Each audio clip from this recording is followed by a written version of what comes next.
Everyone. I'm delighted to be here for the 2025 Chancellor's Research Speaker Series to celebrate the research achievements of our excellent and amazing faculty, the Chancellor's Research Excellence Chair, Dr. Conor Whately, and the Chancellor's Emerging Research Awards, Dr. Stephanie Bugden. It is always exciting to learn about the life-changing research that is happening here on campus, and we'll get the chance to learn more about it in a moment. To open our event in a good way, I would like to acknowledge that we're holding this event on Treaty 1 territory in the national homeland of the Red River Métis. I also want to acknowledge that these are the ancestral lands of the Anishinaabe, Anishinaabe, Innuwak, Nehethawak, Uchitishakowan, Dakota Ayote, and Michos peoples. I also want to acknowledge that this territory is of significance to the Dene and the Inuit peoples as well. We also acknowledge that our water is sourced from Shoal Lake 40 First Nation in Treaty 3 territory, and that most of our hydroelectricity comes from Treaty 5 territory in northern Manitoba. And as an immigrant settler, I am committed to deploying my privilege to remove and address barriers and harms that have been committed by education. Today, we're honoring two remarkable researchers who have made significant contributions to their respective fields.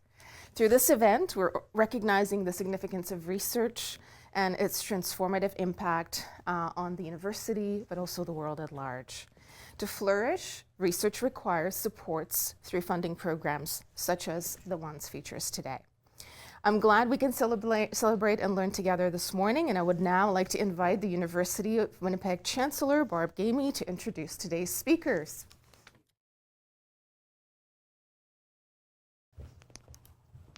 Thank you for the introduction, Dr. Radia. I'm glad to be here today to celebrate this significant event in our academic community. At UWinnipeg, we have built a wealth of high-caliber faculty who are making an impact in their field and who are shaping the next generation of scholars to do the same. Last year, the long-standing Chancellor's Research Chair was expanded into two distinct honors, the Chancellor's Emerging Research Award and the Chancellor's Research Excellence Chair. The Chancellor's Emerging Research Award is designed to support early faculty members as they start to develop projects and expand their research base. The Chancellor's Research Excellence Chair is designed to support well-established faculty members continuing in their important work. Both awards prioritize research, creativity, and excellence, international recognition, and student recruitment and training, all of which have been demonstrated many times over by today's honorees. This year's recipient of the Chancellor's Emerging Research Award is Dr. Stephanie Bugden, Associate Professor, Department of Psychology. Dr. Bugden investigates one of the most fundamental aspects of cognitive development. How do children learn number symbols? Through a blend of behavioral methods and child-friendly portable brain imaging, she examines how young brains come to understand digits, number words, and numerical concepts, and how cultural context shapes the early learning.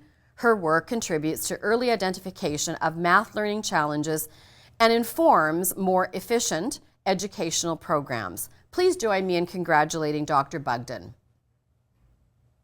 This year's recipient of the Chancellor's Research Excellence Chair is Dr. Conor Whately, Professor of Department of Classics. Dr. Whately is a leading scholar of the Roman and Byzantine worlds. His research spans wars and ancient frontiers. He has authored or edited 10 books, including the forthcoming Ancient Warfare, The Basics, and dozens of chapters and articles exploring the complexities of ancient society. Today, he'll take us inside the written world of Roman soldiers, beyond the official documents, food receipts, troop rosters, enlistment papers, Roman military life produced thousands of personal letters from officers, communications to intimate home notes.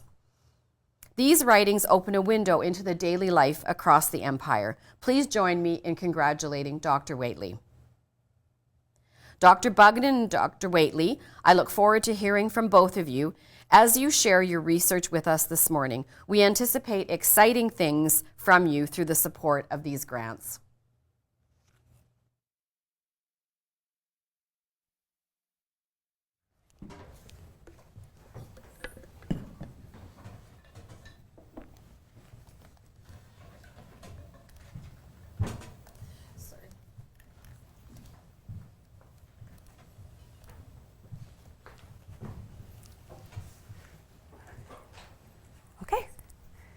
Good morning, everyone. Thank you so much for coming and for joining us over Zoom. My name is Stephanie Bugden. I'm an associate professor in the Department of Psychology. And I'm honored to be here this morning. I'm very excited to be able to share a glimpse of some of the research that we're doing in my lab, focusing on understanding how children develop basic numeracy and math skills. And so we encounter numbers every day. They inform our decisions daily. For example, even this morning, waking up this morning, you might have rolled over and looked at your alarm clock and calculated how many times you could press the snooze button before you needed to actually get up and get ready to be here on time. And in making those decisions, you might have needed to consider the length of time it's going to take to go through and get yourself a coffee, or even your colleagues' coffees. And it is really the season for holiday shopping, so you might have started already getting those gifts. And so you're consistently updating your budget to account for the number of gifts you have to purchase. And so for many of us in this room, these decisions come quite naturally. We probably don't even think about the fact that we're relying on our numerical skills to do that. But for many children and adults even, like those in this cartoon, these decisions are actually quite challenging and are often avoided. Now for children, math experiences are a little different. Okay, so they spend their days in school learning about math. And so children will start grade 1 learning basic arithmetic. So they'll do things like single-digit arithmetic. They eventually learn double-digit arithmetic. And eventually will move into learning how to add, subtract, and even multiply fractions. And so math is a cumulative learning process. It relies on these early skills in order to advance into, or to learn more complex and advanced skills. And if children are not grasping these fundamental concepts, they're very likely to fall behind in math class. And so arithmetic isn't really children's first foundational skill here. And so my research is really interested in understanding how children develop early numeracy skills, and how does that play a fundamental role in learning basic arithmetic, why some children struggle to grasp these concepts, and I'm really interested in leveraging portable brain imaging tools to understand how the brain supports this learning. Okay, so what do I mean by foundational skills? Children just don't jump into performing arithmetic in the classroom. To be able to successfully solve this math problem, it requires several component skills. Okay, so children need to be able to recognize that 7 is a 7. There's a double-digit number in here, so they need to understand the concept of place value. They might rely on some counting abilities, even their ability to order numbers, so they might need to switch, say, 16 around to add 7. And they really need to understand the actual magnitude of these numbers. So 7 represents 7 items in a set, and they might have to evaluate or understand that 16 is actually bigger than 7 here.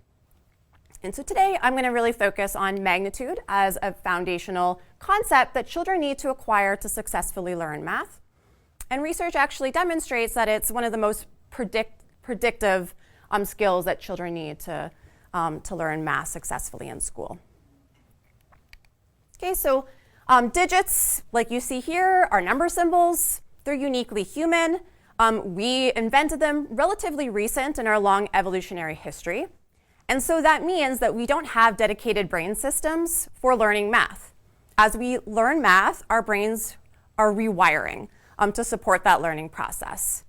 And so children need to learn the meaning of these number symbols. As it doesn't come naturally to them, it's not something they're born with. They need direct instruction to learn their meaning. And learning their meaning is quite foundational and very predictive of learning math in school. So studies have shown that individual differences in processing number symbols is associated with standardized tests of math achievement.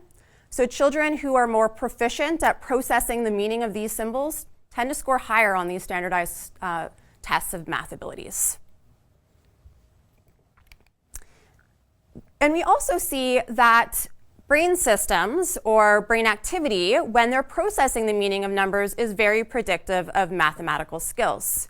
Okay, so this is just a picture of the brain. So if you imagine sort of slicing it open and looking down, these color blobs are located sort of in the back of your head, and they are typically engaged when children and adults are processing numbers or performing calculations. But we see that this neural circuitry becomes specialized for doing math as children are learning it. Okay, so for those of you in the audience that have kids or experience with really young kids, you know that actually learning digits is really not the first mathematical concept that they're learning.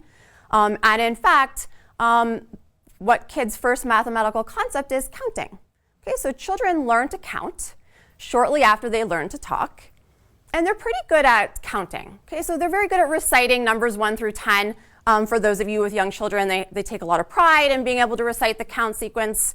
But they don't necessarily understand what that means.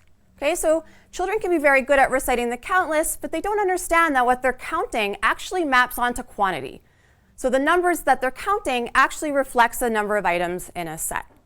So for example, if we look at the picture on the left, that is a 4-year-old girl there. She has a card with butterflies on them. She's very good at counting those 5 butterflies.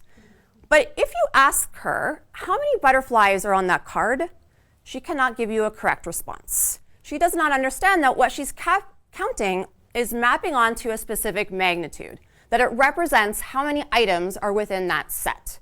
Okay. Now, children learn to count, as I said, shortly after they learn to speak. And the behavioral research has demonstrated that children learn the meaning of the count words in a very slow, step-by-step way. Okay, so they'll first learn 1. That 1 maps onto 1 object. Then they will eventually understand the meaning of 2, and within several months, 3. And then they eventually will understand that for every count list or for every count sequence, the last number in that count sequence maps onto a certain quantity. And that skill is typically acquired between the ages of 3 and 5. However, we don't know how the brain supports this learning process. Okay, and so my research, I'm really interested in understanding how the brain supports how children are learning these first numerical concepts. So methods that are used to study the brain have several limitations. Okay, so this is a picture of a magnetic resonance imaging scanner, MRI. For those of you who have been in one, it's not necessarily a fun experience. So children and individuals, but children have to lie in that donut-like machine. It's very noisy. They have to do very specific computerized tasks, and they have to do so very, very still. They cannot move. And so this is nearly impossible for very young kids, which means that we know very little about how the brain develops before children even start formal schooling. And so with emerging technologies and new methods, we have better tools to study the young mind. Okay, so we're able to explore how the brain develops at an age when it's capable of immense change. Okay, and so this research is important because it gives us some information about why and how these processes emerge and come online over the course of development. And we can relate that to behavior and to learning. Okay, so with emerging technology, there's new tools that we can use to study children's brains. So my colleagues and I recently got a CFI that allowed us to acquire kid-friendly brain imaging tools. So this is a functional near-infrared spectroscopy device, right there with you, FNIRS, and this is Elliot. He's wearing it on his head, and it's capable of providing us insight about how the brain works. And it does so through those, we call them optodes, on his scalp there. It shines infrared light into his scalp, and then we measure the refraction of that when he's doing all sorts of tasks. And so, of course, the nitty-gritty of FNIRS is beyond the scope of this talk, but what's really important to notice is that he's smiling, it's comfortable, he can move, he's already counting on his fingers, and he doesn't have to lie in a stressful sort of scanner in order for us to be able to study the types of tasks even that he's engaging in on a daily basis. And so through the Chancellor's Emerging Scholars Award, this is providing fundamental support for us to be able to explore how the brain supports how children develop early numeracy and those counting skills.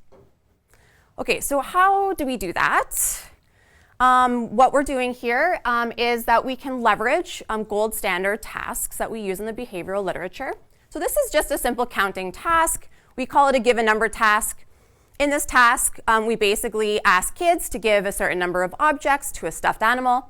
So in this case, those are strawberries. And so we can ask kids to give a certain number of strawberries to Danny the Dino. And Danny the Dino is the stuffed animal that we put there on the table.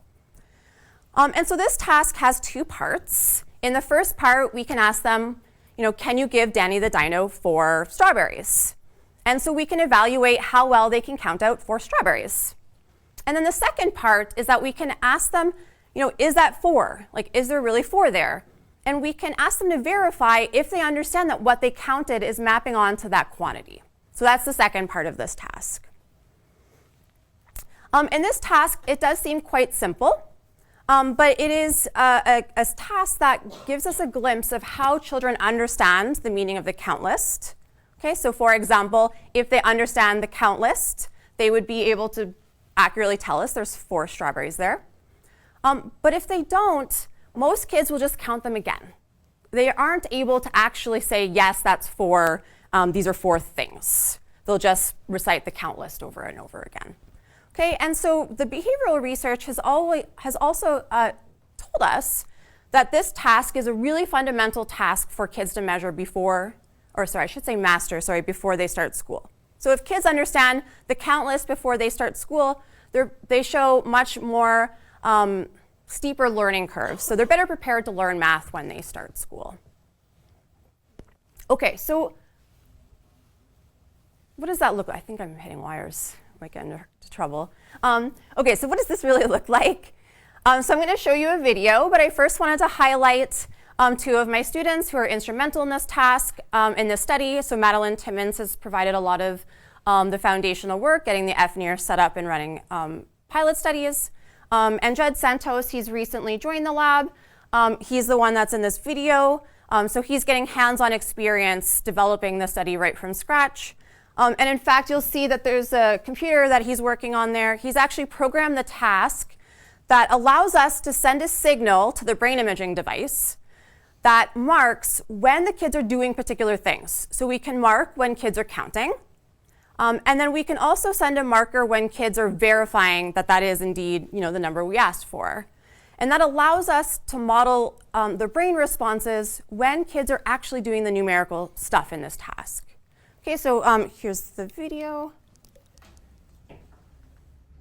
Can you put 5 strawberries on the plate, please? 1, 2, Tell me when you're all done. 3, 4, 5. All done? Okay. Can you count and make sure that's 5? It's 5. Really, really sure? 1, 2, 3, 4, 5. Those are impressive counting skills. All right, put it back. Is a very good counter. She understands that yes, there are 5 strawberries there. She is very clear there to Jed that that is indeed 5. Now, if a kid did not necessarily understand that that was 5, they typically will just count them over again. Okay, and so Here, we're able to map out the neural responses as kids are performing this task. And we're able to explore this across a wide range of kids. And we're hoping to map out when these brain systems come online. So how they develop, how they emerge as kids are developing these skills. We're also interested, though, in understanding how these brain systems relate to other factors. Okay, so we're very much interested, for example, in the home learning environment. So we know from Dr. Skorchek's research here from the Faculty of Education that the home learning environment is very diverse. Okay, and that diversity is very predictive of how well children are going to perform in their math class when they start school. So we're really interested in looking at how do brain systems relate to the home learning environment. We're also interested in understanding how the brain systems that support counting differ in children who are at risk for developing specific learning disorders like dyscalculia, a specific math learning disability. And I'm also interested in understanding how access to formal learning environments might also shape the neural circuitry that supports mathematical learning. In collaboration with my colleague, Dr. Jasinska from Boise and her graduate student, Hannah Whitehead, we traveled to Côte d'Ivoire using FNIRS to collect brain imaging data from both infants and school children in rural communities in Côte d'Ivoire. And so preliminary analysis has shown that poverty in as young as those infant kids are very predictive of the emergence of brain networks. And Hannah's currently analyzing the data, looking at how the neural systems develop in school children from Côte d'Ivoire. And this research is very important. We know even from as young as kindergarten that kindergarten numeracy skills are very predictive of future academic outcomes. They're also very predictive of a host of mental health measures. So we know that early numeracy skills predicts things like rates of depression, incarceration rates, employment rates, and even the probability that students will graduate from high school. And this is fairly timely research because Manitoba students are among the lowest performing in Canada, most performing in math if we compare them across other provinces in Canada. And international organizations like UNESCO and the World Bank are calling for more evidence-based approaches to be integrated into the education system to improve math learning around the globe. And it's the case that within the mathematical domain, we're really 20 years behind in the research relative to what we know about reading. We know we have this very good science of learning literature with regards to how children learn to read, but we're not quite there yet with math. So we're still trying to understand how math develops and how kids are learning math. And so this research is very important because it can also inform early screening tools to identify kids that might be at risk for specific learning disabilities. It also can be informative for developing learning resources as well as targeted interventions.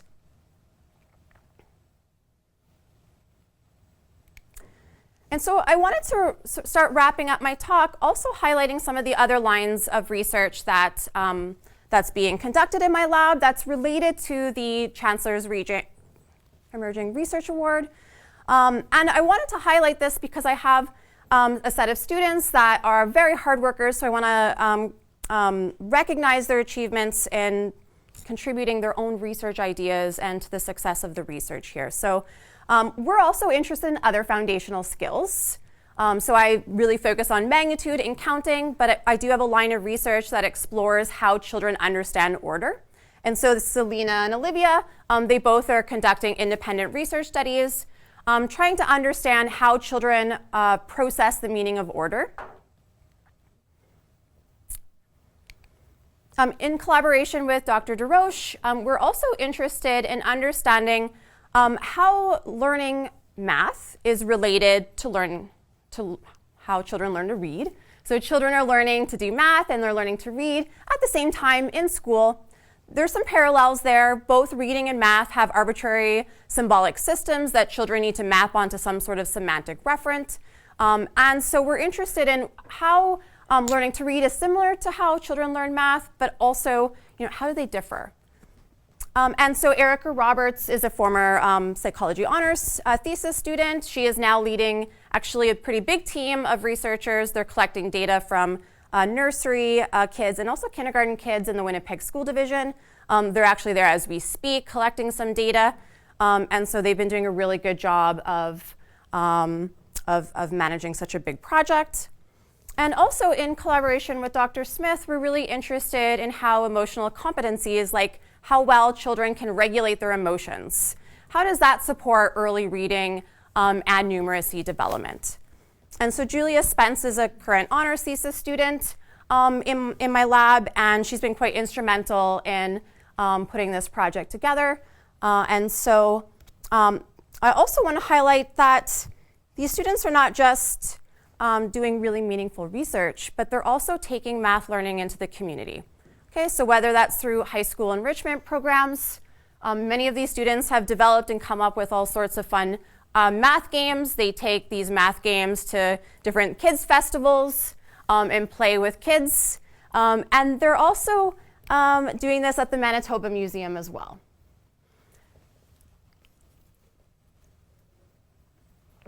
So I just want to conclude with thanking the various faculty within this room who have supported my ambitious research goals. I couldn't have been here without all of you, pretty much. Thank you so much also to the various administrative and research support staff that have provided fundamental support, whether that is through mentorship, whether that's through providing resources, with providing funding such as the Chancellor's Emerging Award. This is really critical support, especially for junior people like me who are trying to get their labs off the ground. But it's also really important as it translates to being able to provide these hands-on experiential learning experiences for students. These students are not just thrown on these research projects. They're coming up with their own research questions. They're collecting their own data, and they're disseminating this at conferences, and they're really steering their own research and career paths. So I just want to conclude with saying thanks to all of you, and for all of you even for being here today. So I'm happy to take any questions.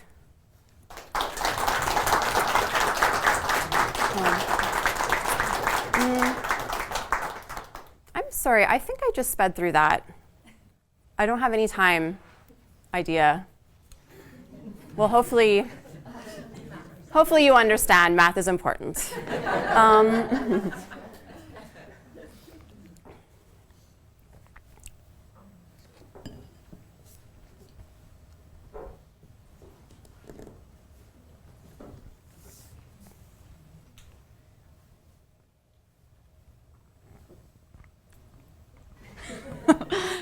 So thank you. That was a really interesting talk, especially as someone who has a lot of young kids in my life and young kids who are maybe struggling a bit with school, in part due to recently diagnosed like neurodiversity issues like ADHD and autism, whole family. Based on your research, I'm curious, like what advice can you give, I guess, based on the research now, for, say, like, if a 5-year-old kid, right, should I be drilling them every night, like, in terms of counting to make sure they're ready to go? Like, what, I guess, what can parents or supportive aunties, what can we do to help make sure that our kids don't end up growing up and defaulting on their mortgages? No, that's a very good question. Okay, so I'm not a huge advocate of drilling. At least at the very young age, there actually is a very good research support for a lot of different evidence-based like play games. Okay, so there's some research showing that even things like reading books with numerical content, there's some apps. I have colleagues out of the University of Chicago that have done things with an app called Bedtime Math that integrates numerical content within the reading. There's all sorts of cool number games, so integrating conversations around numbers. So even when kids are doing some of that arbitrary counting, like even probing them about how many that is or directing them to all sorts of different numerical content that's in the world. But plate-based approaches seem to be quite effective. And you could even go to Toy Box Manitoba website. They have all sorts of numerical activities that you could do with your kids at home and in school. I've got a questioning for you, Stephanie. Okay. This is very, important and timely research. I wanted to know, who do you think your major audience is, and is there an audience that you wish you could get their attention? Oh, that is so good. I was hoping for easy questions. I think my major audience really, honestly, is the academic community, I think, at the moment. We've been doing lots of community-based activities. So I do participate quite regularly in PD days within Manitoba. I do love getting out into the community and talking with parents, the museum. I'm not sure, it's unclear to me how much of an impact that might have. I don't know. But I think that access to the information is things that people want. People ask all sorts of really interesting questions, actually, just like the question that Davina asks.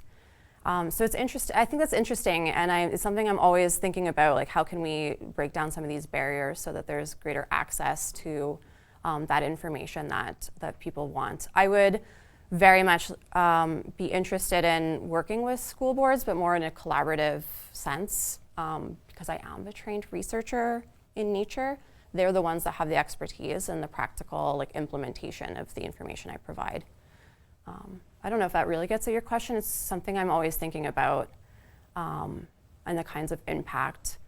I actually also think that maybe some of my impact is maybe not necessarily with changing curriculum today, but with mentoring students to have an impact tomorrow. So a lot of my students are very interested in getting into the education system, becoming teachers, school psychologists, and so perhaps that might be my greatest impact.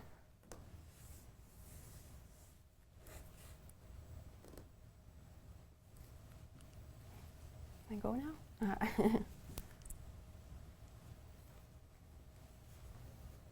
I think that's it, right? Is no one going to tell me to get off the stage? Okay, thank you.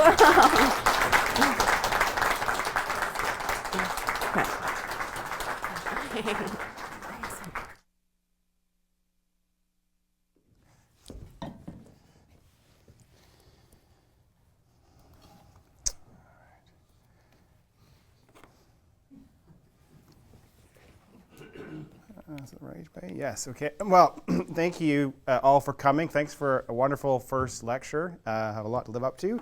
There are no videos, there's lots of pictures, so hopefully that will keep you going for the next little while. Yeah, thanks to colleagues, thanks to everybody for being here. Okay, and on Zoom, because I have some family members in the audience far away. All right, title of my overview of my project, Please Send Socks, an introduction to Roman soldiers' letters from the frontiers. So obviously you're probably looking around, aware of the joy of snail mail and email. Okay, we regularly send messages in various ways through the post and otherwise. There has been work on soldiers' letters in more recent times. I think there's been a lot of stuff, especially on the letters of soldiers from, say, World War I, but also I think slightly more recently too. You can find this book, the recently deceased Tim Cook, on soldiers' letters from the Canadians in World War I. Now, the Roman world, as the introduction noted, the Romans produced a wealth of paperwork, sort of a staggering amount, sort of hard to wrap our heads around. Most of it is found in Egypt, and these are things like troop rosters and accounts for buying things and much more besides. Now, the Romans also sent letters. Okay. The Romans also sent letters to Some of them were more published ones, polished ones, done by well-known authors like Cicero or St. Augustine and so on. And then there are the more personal letters sent by soldiers and regular people throughout the Roman Empire. Now, the impetus for this project is a essay article by someone, and Speidel, and he argued that all surviving soldiers' letters, I don't know how many there are. I think the introduction was thousands, maybe it's at least hundreds, probably into the thousands. Some of them include inquiries into health. Some of them make complaints about the lack of response. Someone sent a letter, they don't get a response. Some of them just ask for supplies. Some of them say, I received the things I asked for. Some of them express, longing for missed loved ones. Some of them make requests for leave. They want to go on, I'll say, holiday. And then also letters of promotion and demotion as well. My project, multi-year project in theory, is going to look at soldiers' letters across the empire, and this is in a broad period, so 27 BCE to 641 CE, so that's a good 700, math fail, 700 years or so. More often than not, when there has been some work on topics like this, it tends to cover, say, 200 years or so, 250 up to 250 CE or so. I like a lot of the late Roman stuff, so I'm trying to bring it into the discussion as well. Now, my plan today is I'm just going to introduce to you who maybe aren't familiar with this, the kinds of evidence that we have to work with. There's the papyri, there are ostraca, sort of pieces of pots, there are wooden tablets, which are small things, not big clunky things, and then I'm going to give you some idea of the kinds of letters that we have, and I'll be looking at personal ones and what I call business ones. I don't know what else to call them just yet. And then just say a couple things about what I want to do going forward. Now here is a map. I like sharing map. There's the Roman Empire for you at its close to its peak in 125 CE, depending on the glare. Hopefully you can see it. So it covered, a good chunk of Europe, but also quite a lot of North Africa and bits of West Asia too, in the Middle East. So sort of finishing a project down in Jordan and environs. But in theory, this will deal with soldiers everywhere, although as we'll see shortly, it really only covers soldiers in a few spots, Egypt, Britain, and a few other scattered places, because that's where the evidence is. And the first, and I guess the most numerous kind of evidence is papyri. So if you know, papyrus is a plant used to make paper in Egypt, but in other places too, you can find papyri in, say, parts of Syria. So one of the best preserved sites in the Roman, Near East or Western Asia is a place called Dura Europos, which was besieged in 256 CE or so.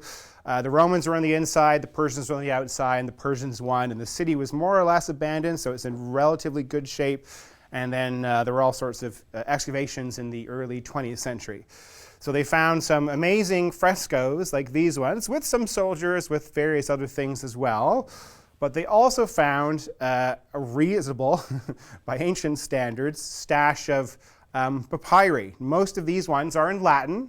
You'll see, or I should say, we have a mixture of Latin and Greek ones, but a good number of the ones from Dura Europos are in Latin, and here it is translated in English. Here is one example. For instance, it says, Marius Maximus, etc., let it be your duty that the treasuries of the units through which Gokis, whoever that is, passes, the Parthian ambassador sent to our lords, the most strong emperors, provide him with friendly gifts according to the custo, whatever that is. So we get official-ish letters sent from one person to another. In this case, the only, I think, example we have of an ambassador from a foreign power coming into Roman territory for some reason or other. And we get some other ones about supplies and identifying marks for horses. Okay, so here, is it the same guy? Go back. Yep, Marius Maximus to Valentinus. Greetings. They're always saying greetings. I think Star Trek. Enter in the record, as it is customary. A horse, 4 years old, reddish, marked, and without brands, approved by me, and give it to Julius Bassus, cavalryman of the 20th cohort of Palmyrines. Palmyra is this famous is a port city, inland port city, for trade and so on in Syria. The people are well known too, and they fought with Rome, which you command at the cost of 125 denarii. And then another letter, another comment about horses, Marius Max of Valentinus. Sometimes if you see those brackets, it just means part of it might be missing, and they can reconstruct, not me, others, what might have been there in the first place. A horse from Cappadocia with a brand on its thigh and left shoulder approved by me, etc. Okay. Now, as I said, most of the papyri that we have come from Rome and Egypt. So there are many thousands, tens of thousands, hundreds of thousands of papyri. Many of them have been published. Many of them are sitting in boxes somewhere, sort of in various places around the world. It was never one of the most heavily fortified parts of the Roman Empire, but there were a reasonable number of soldiers, so we sort of get an outsized view of its military presence thanks to all this documentation. Here is an example, blown up nice and big, of one of these papyri. It's from an archive, so a collection of papyri that belonged to one guy or connected to one guy. In this case, someone named Abneus, who was alive in the 4th century CE, so in the 300s. He has a bunch of letters over the course of part of his career. Some of them are part of his regular career stuff, and some of them are part of other matters. To give you an example of one of them here, talking a bit about supplies and so on. So he goes, someone has written to him, so we also have, some of these archives include not just say a letter from one soldier or the main person to someone else, but ones they have received too. So here, to my lord, brother Abanias, etc.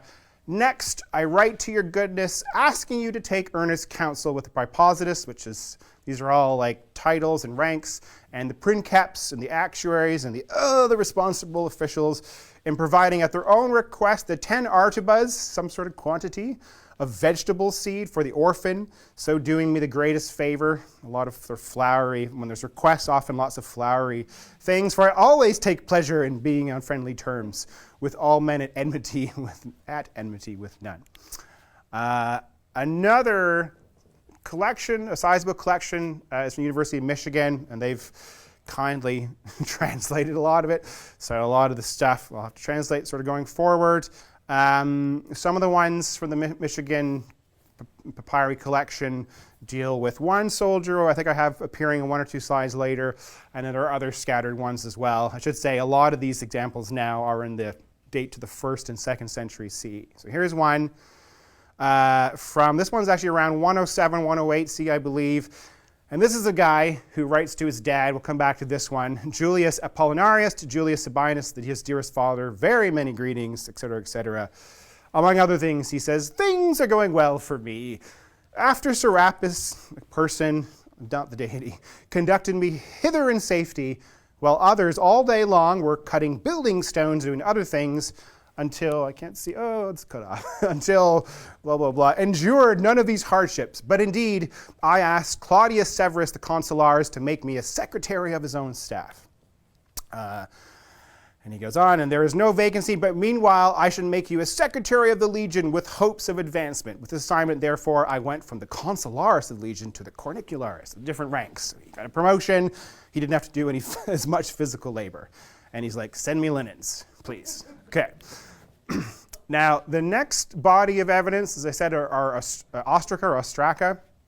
So these are, we find a bunch of them in Egypt as well, and a few other places too. I think I have a slide with some from what is today Libya, I believe. So these are, if you imagine the billions and billions of pots from the ancient world, they get found in excavations, and people, I guess, break off pieces and write stuff on them as you would a scrap of paper or whatever. Sometimes people write whole poems on them, so a whole manner of things. A bunch of them have been found and published from the eastern desert in Egypt. So there's the Red Sea, and Jordan's up there. Okay, in places, I think the examples I have are from Didymoi and Mons, no, not Mons Claudianus, and one other one, Moios Hormos, there towards the coast. So this is less popular than Nile, but lots of goods were moving back and forth, and soldiers are there doing soldierly things in places like this, kind of in forts, which seem to be kind of in the middle of nowhere. Here's an example of one of them. You know, some of them, these ones are, I think, all in Greek. Some of them have Coptic on it as well, and other Egyptian languages. Here's an example, or a few examples of some of these cases. So here a guy writes to his brother. Now note, brother is, it could be blood, but in a lot of cases with soldiers, it's probably his fellow soldier, like bruh. I don't know, my kids say bruh. I don't really know what you're saying. Hey bruh, you will be well to give to Tithos 2 matia and a half, some sort of quantity in 10 mines, not physical mines, another quantity of straw, because I found him about to take them to Crocodilo, so like a supply thing. A couple other ones, Sertorius to Julius Bethinus, etc. I live together with your brother Longinus. You've told me about your Commanupolaris, a fellow soldier, and Diospolus, and I did not believe you. Since I came up here, I am sharing quarters with Longinus the man. This Commanupolaris of yours wages war on us by giving false evidence. Anyway, nice to see you, he says. Another one, I've received a bunch of asparagus and 2 radishes. There's a lot of radishes, which is great. I love radishes in these things. And concerning the pepper, write to me if you have any, how much and at what price, and tell Annius to send a message to me. Okay. As I said, there are some in North Africa, not as many. Roughly we're Algeria / Libya. This place, Bunajem, which is really, really kind of out on the edge of the Sahara Desert, more or less, down there. One example of them, and there are others, said there are some poems written by soldiers, usually not held in high regard from this place, but here is one letter, again asking for supplies, and you can, maybe you can't, but you can sort of get a sense of the varied background of some of these individuals. So I have sent to you, so this guy writes to this other guy, I have sent you, Lord, by the camel drivers of Idabal, 7.5 selusua of wheat. So, as in a letter, I sent wheat, gold star. Okay. So those are the ostraca. The last group of evidence are the wooden tablets, and maybe if you've been to the UK, you would have heard of some of these. Now, they're not just in the UK. There are some in a few other countries as well, depends on conditions. So believe it or not, there are a few scattered ones in Switzerland. It's somewhere on this map. There it is, Vindenisa, Vindisch, and that, whatever part of Switzerland that is. And they found a few of these tablets, and you can sort of make out the writing sort of sketched on the back, possibly used. They might have had wax on them originally, and it's just sort of the mark sort of surviving through. Okay, here is one example of them. There are others. Okay, finally, on leave, I in every respect freed from camp. Please write to me from the cohort. You should always remember to write to me. Farewell, and I wish you may be well. And there's a picture of, I believe it's that one as well. Okay, now the most famous ones are from Vindlanda in the north of England, so not far from the Scottish border, which goes a bit like this. There's Hadrian's Wall. It's just to the south, somewhere around here. It's a beautiful sight, rolling countryside when it's not gray and damp. Okay, so there's a whole bunch of these wooden tablets. I call them tablets. They're like little sheets of paper, basically made of wood. You go to the British Museum, you'll see some of them on display, and some elsewhere as well. There's a close-up of some of them with some messy handwriting, messier than mine. Only now, right, I have changed my order. Okay, well, that's okay. These are also from Vindenisa, unexpected flip.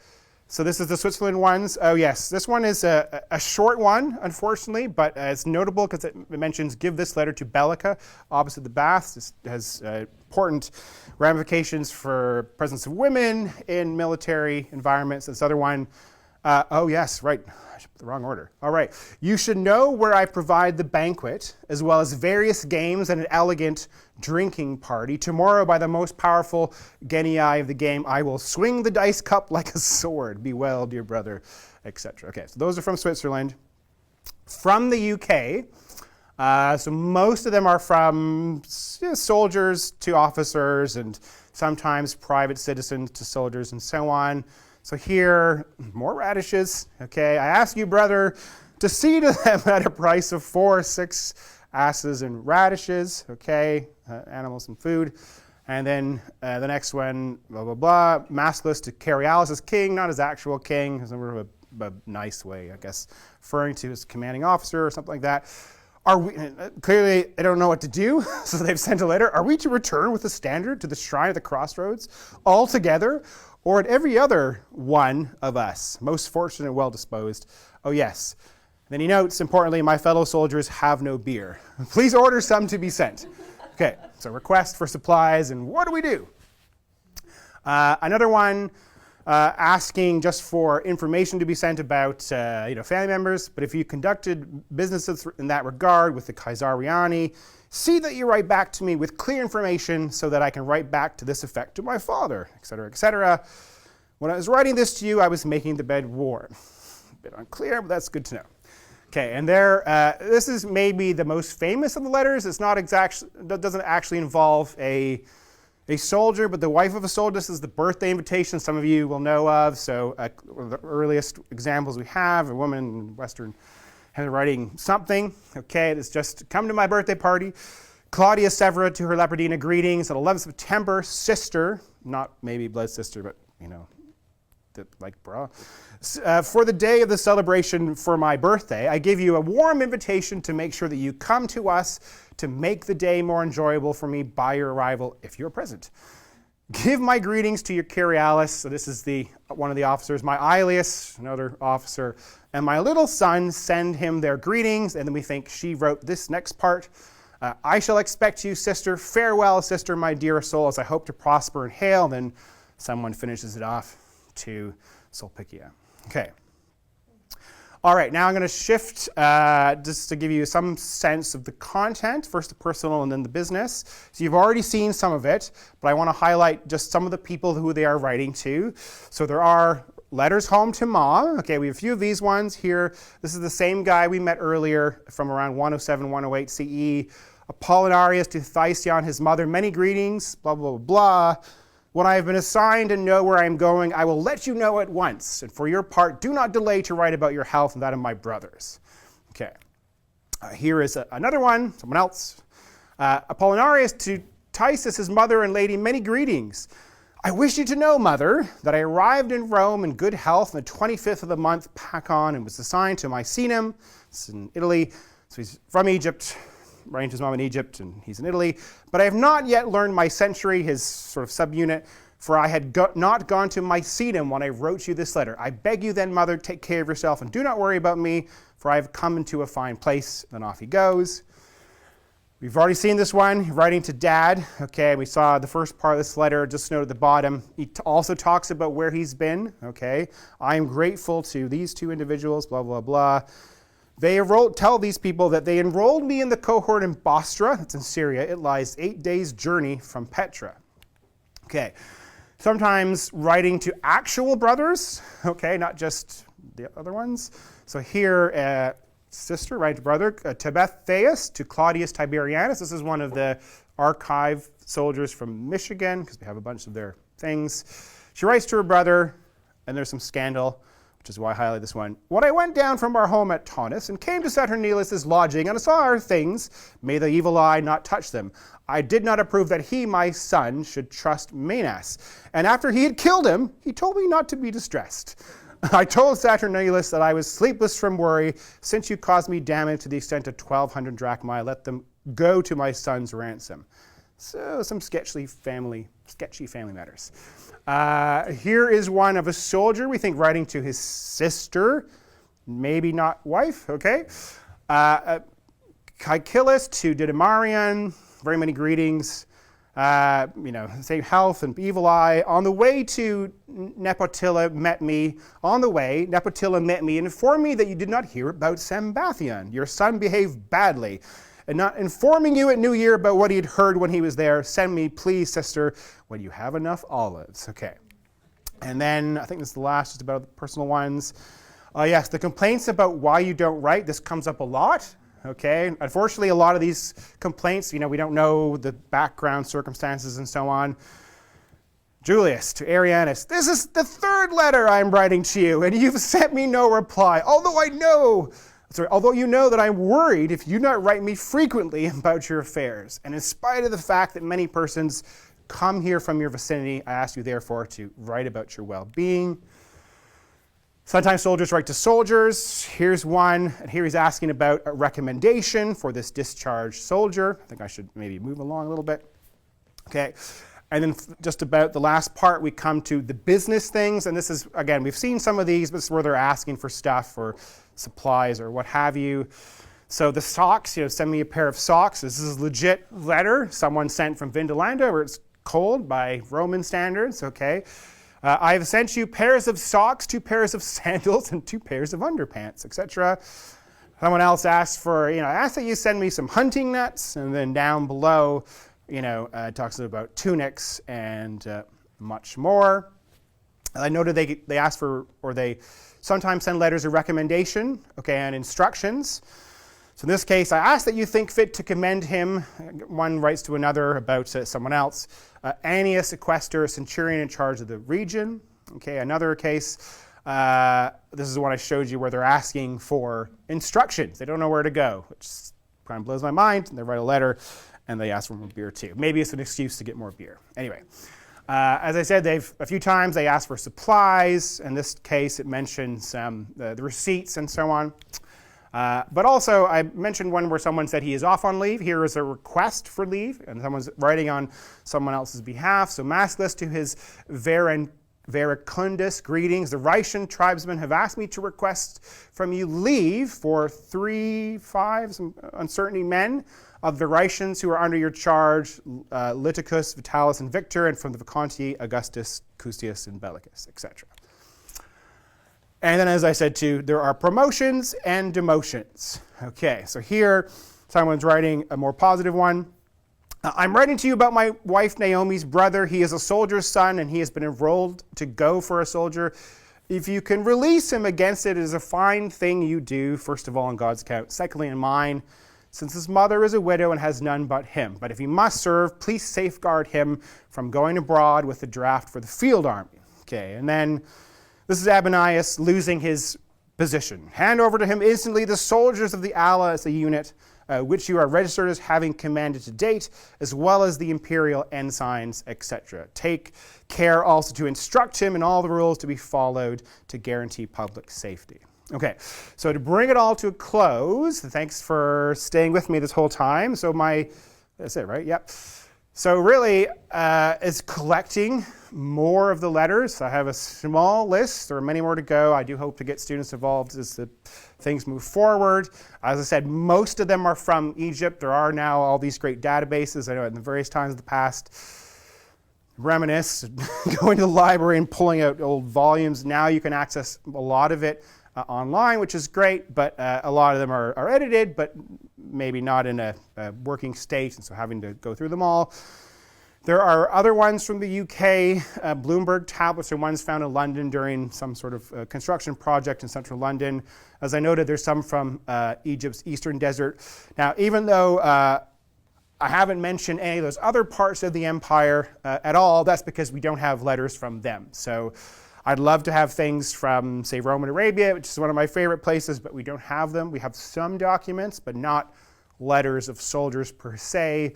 Another thing, I guess with the last part here, categorizing by type, getting a sense of the different kinds of people who send them and, where are they going and other things besides, is what counts as a letter to. It might seem obvious, someone to someone and send something, but there's also this huge category of things called petitions, so one way you try to get answers for legal problems or personal problems is you write to the local commander, hey, someone took my donkey. I demand satisfaction, or something like this. And I'm in my mind, I'm like, I don't know that these count as letters because they're often discussed individually as a separate pool of material, but they are things that people write to one another.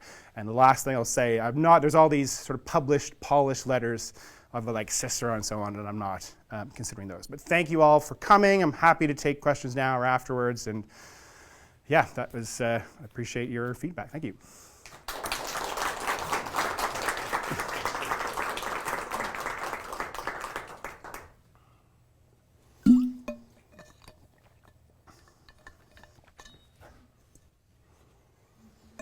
Thanks, Conor. I wondered, what can you say about the class or social status of the letter writers in general? I mean, some of them are obviously like high-ranking military guys, but what's the general idea about class and literacy and stuff? Yeah, that's a good question too. I didn't mention that in the presentation. So I think obviously you need a reasonable number of money, I think, to send the letters. You know, it's not a free, I think, maybe open, we don't know maybe necessarily, you know, how they can access this. I mean, in my ideal circumstances, I would like to focus less on the officers and more on the regular soldiers, but may not be possible. More higher ranking guys will feature in.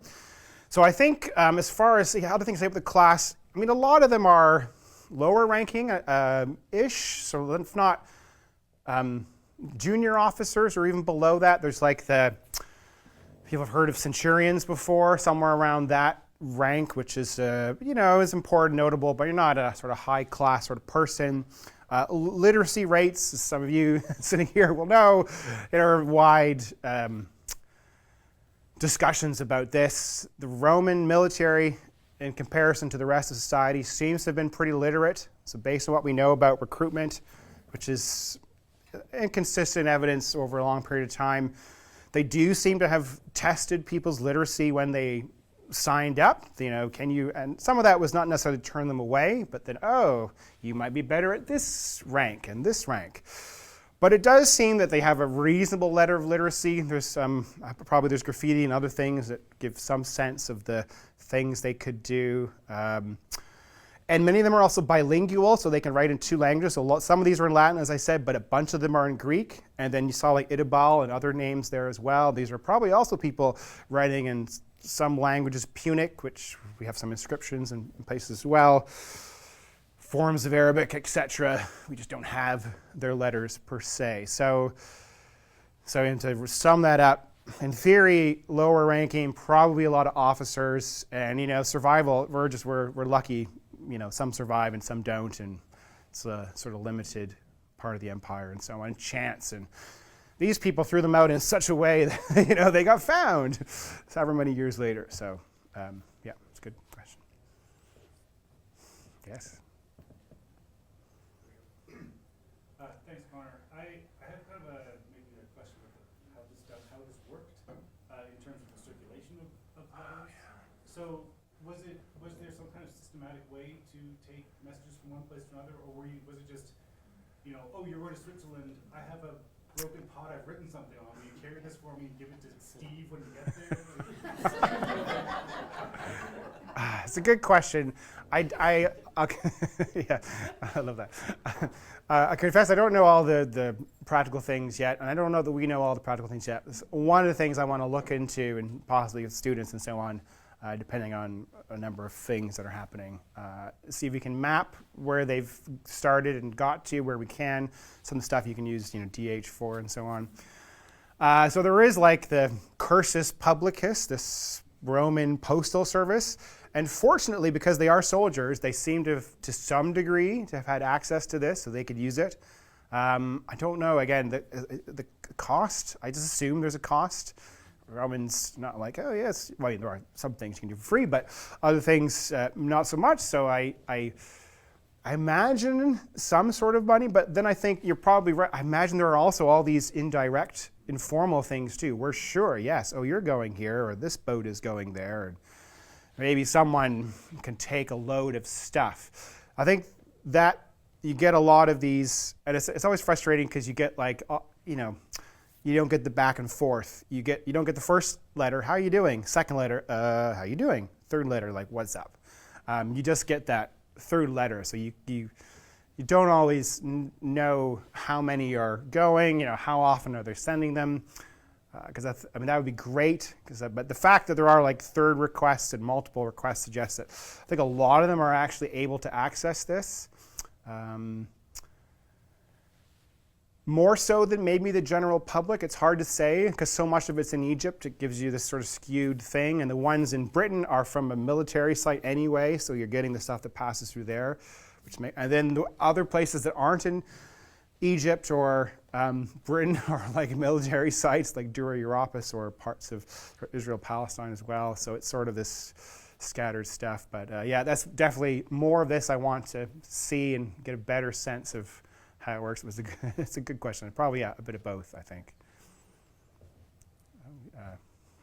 I saw all three hands at once. So I guess you can move the mic. Yeah, go for it. Thanks, Conor. So I had a question about how you're thinking about categorizing the letters. I was wondering if you kind of already touched on this a bit, if you're thinking about maybe some of the rhetorical strategies that are being used.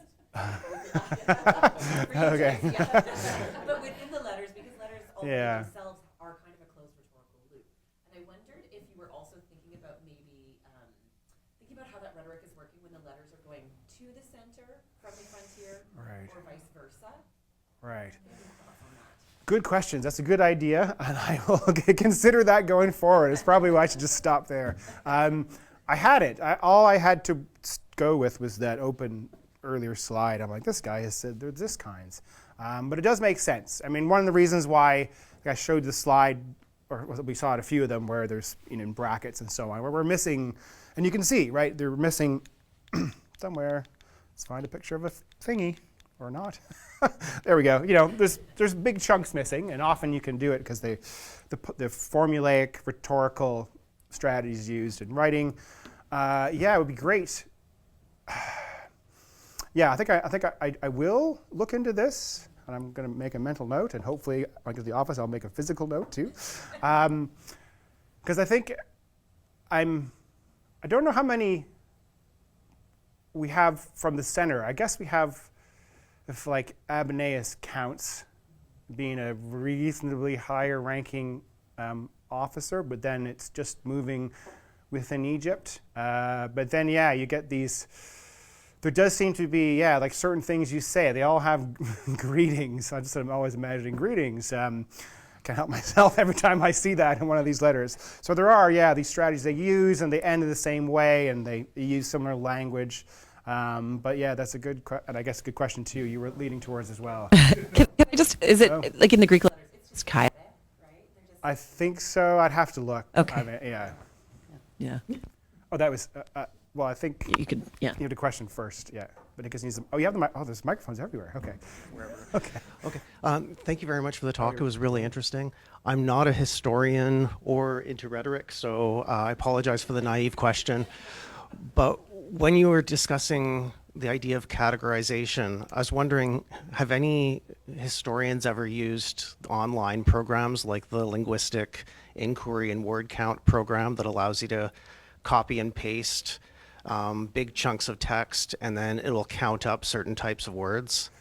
Because in my lab we do that for emotion-related words. Oh. So what you could do in theory, just as an idea, is from the same geographical location like Northern England, you can make up your own dictionary or set of words that you're looking for, and you could track, how often radishes are requested over the course of 300 years, or bruh, or whatever is interesting to you. I was just wondering, does anyone use those tools? It's a good question too. So there are some. It is slowly seeping its way into the study of the ancient Mediterranean world. So as it happens, there's a guy who's applied for a postdoc here with me. He did his PhD on, not on letters, but it was on late antique, so end of antiquity. Was it emotions in late Roman West, and he has a sort of DH background and plugged a bunch of stuff. So there are things like this, and it is definitely something that I could do, and I probably need to then to speak to you going forward too after this. But yeah, I think that would be great. I think there's a lot of potential. Just hasn't been utilized. A lot of the people who have, say, looked at letters so far, and the discipline is people who are just editing. Getting time, the money to get the papyrus transcribed. Like Guy, a friend down the U of M, Mike Sampson, does some of this. He spends, it sounds painful, he goes and can read the handwriting maybe, and then he transcribes and they put it online or whatever. And so a lot of the work is just someone has published a few letters or whatever. And the earlier article I mentioned, he's like, no one's done a systematic, so but it hasn't, to my mind, worked its way into this kind of thing yet. But I think it would be I think it would also help some of the rhetorical strategy things too. So, be very useful. And we have Greek, I guess one of the catches might be, I guess not necessarily. I can translate it or use the Greek terms and Latin terms, but yeah. Great, thank you. It's a very squeaky floor.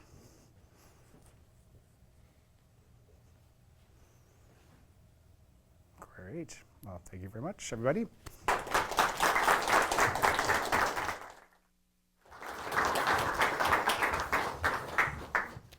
Wonderful. Thank you again, Dr. Whately and Dr. Bugden, for such engaging and thought-provoking presentations. Please join me in another round of applause for our presenters.